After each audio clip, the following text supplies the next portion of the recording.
Alhamdulillahi Rabbil Alamin. Wassalatu wassalamu ala ashrafil anbiya'i wal mursalin Sayyidina wa maulana Muhammadin wa ala alihi wa sahbihi ajma'in. Subhanaka la ilma lana illa ma 'allamtana innaka antal alimul hakim. Rabbi shrah li sadri wa yassir li amri wahlul 'uqdatam min lisani yafqahu qawli. Assalamualaikum warahmatullahi wabarakatuh.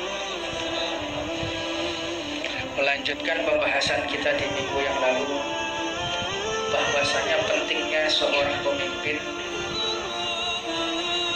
untuk adil kepada rakyatnya. Pentingnya seorang pemimpin benar-benar bisa berpihak kepada rakyatnya. Pentingnya seorang pemimpin yang benar-benar dekat kepada Allah untuk menggapai ridhonya Allah Subhanahu wa Ta'ala. Sehingga dikatakan pemerintahan ini hendaknya berusaha dengan sebenar-benarnya untuk menolong orang yang teraniaya.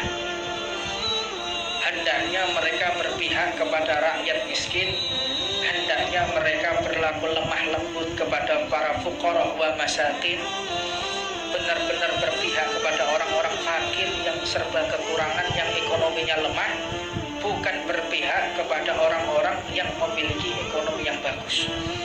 Sehingga dikatakan ketika pemerintah yang adil itu dia berlaku khafif, dia berlaku lemah lembut kepada orang yang tidak mampu, orang yang kesusahan ekonomi, orang yang susah mencari makan, atau orang yang bekerja dengan kerjaan yang sangat parah, kerja yang parah, kuli bangunan, kerja yang parah untuk memecah batu.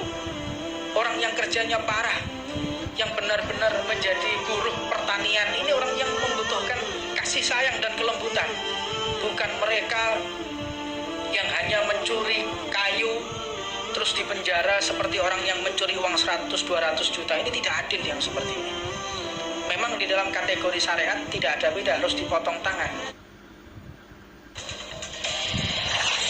Memiliki harta orang yang meridhokan hartanya, insya Allah bisa diatasi daripada hukuman tersebut, karena yang memiliki harta telah ridho kepada yang mencurinya, memaafkan. Maka hendaknya seorang pemimpin itu pemimpin yang senantiasa menjadi penasehat untuk rakyatnya. Dia menasehati, kalau ada rakyatnya maksiat, dinasehati, kok jangan maksiat. Kalau ada rakyatnya tidak sholat, bagaimana caranya rakyatnya sholat. Kalau ada rakyatnya melakukan perbuatan yang keluar dari syariat, bagaimana mereka meluruskan, pemerintah ini meluruskan. Saya kira enggak. Ono dodol bir, ya tanda tangani, ya. Minuman keras, tanda tangani, sementing duitnya, cow. Ayo. Yang penting ada uang masuk, yang penting ada income, ya. Tanda tangani, tak peduli. Mau haram, mau halal, balik no bondo, ya. Dikira jadi pejabat saya ini gratis, toh, ya. Nah, ini yang terjadi di negara kita.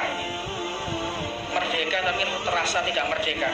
Keluar dari masa penjajahan tapi merasa lebih dijajah oleh penjajah. Luwih dolim maneh. Makanya ini benar-benar mengevaluasi, dan ini harus saya sampaikan. Ini wewenang saya menyampaikan, ini tugas saya menyampaikan. Ya, tugas saya sebagai seorang ustaz, sebagai seorang mubaligh, sebagai orang yang memiliki amanat dari Allah Subhanahu wa Ta'ala untuk menyampaikan, maka hal ini harus disampaikan. Wajib disampaikan. Introspeksi dan takutlah engkau kepada Allah Subhanahu wa Ta'ala ketika memperlakukan rakyatmu tidak seadil-adilnya. Allah Subhanahu wa Ta'ala benar-benar membela pemimpin yang apabila berpihak kepada Allah Subhanahu wa Ta'ala. Dan dikatakan hendaknya seorang pemimpin ini senantiasa menginginkan kebaikan untuk mereka seperti yang ia inginkan untuk dirinya sendiri. Seorang pemimpin itu kepingin sehat atau tidak? Mesti dirinya kepingin sehat. Maka dia pun harus memiliki keinginan rakyatnya harus sehat. Kalau seorang pemimpin menginginkan dirinya kaya, dia pun juga harus memiliki keinginan rakyatnya harus kaya. Kalau seorang pemimpin selamat, rakyatnya pun harus selamat. Kalau seorang pemimpin menginginkan dirinya terbebas dari hutang, jangan sampai awakku hutang. Kata pemimpinnya seperti itu, jangan sampai saya ini memiliki hutang. Menginginkan dirinya tidak memiliki hutang, maka bagaimana caranya dia juga harus membuat negaranya tidak punya hutang dan rakyatnya tidak menanggung hutang. Ya, ini wajib mereka mengetahui. Engkau memperlakukan dirimu dan engkau harus memperlakukan hal yang sama kepada rakyatmu. Jangan kita pemimpin pokoknya selamat, pokoknya kenyang sendiri. Jangan sampai kita menjadi pemimpin, menjadi pemerintah yang hanya kenyang, yang hanya damai untuk keluarganya sendiri. Faliyadzubillah min dzalik. Kau akan dihakimi oleh Allah Subhanahu wa taala.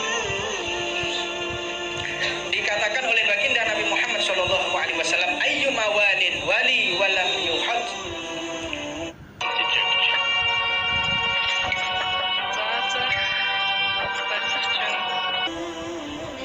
Ra'iyatuhu binasihatin illa haramallahu alaihil jannah. Tak seorang pun pemimpin, tak seorang pemimpin pun yang memimpin namun tidak pernah memberikan nasihat kepada rakyatnya.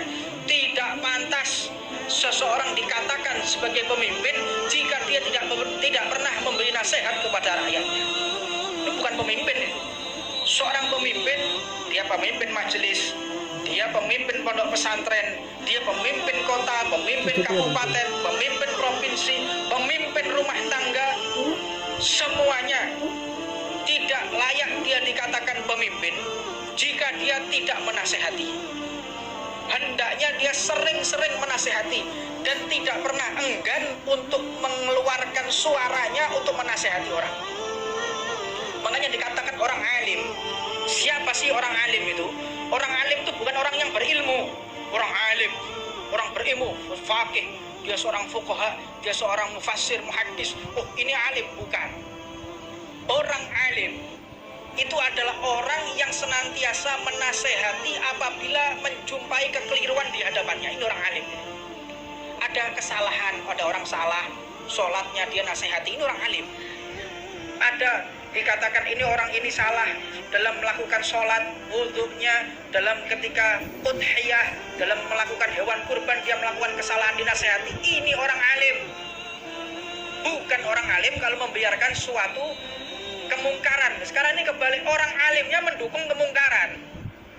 Orang wong alim mendukung kemungkaran, ini lebih parah lagi nih. Ya, naudzubillah min dzalik. Dak tahu ini akhirus zaman. Benar-benar daripada akhir zaman. Dan dikatakan orang yang senantiasa menasihati, yaitu orang alim, ya, pemimpin ini, niscaya Allah Subhanahu wa taala mengharapkan surga darinya. Kalau ada seorang pemimpin, seorang kepala rumah tangga, kepala RT, kepala RW, kepala perkampungan atau kepala suku atau kepala daerah tersebut tidak pernah memberi nasihat, Allah telah haramkan untuk masuk ke dalam surga. Haram dia masuk ke dalam surganya Allah.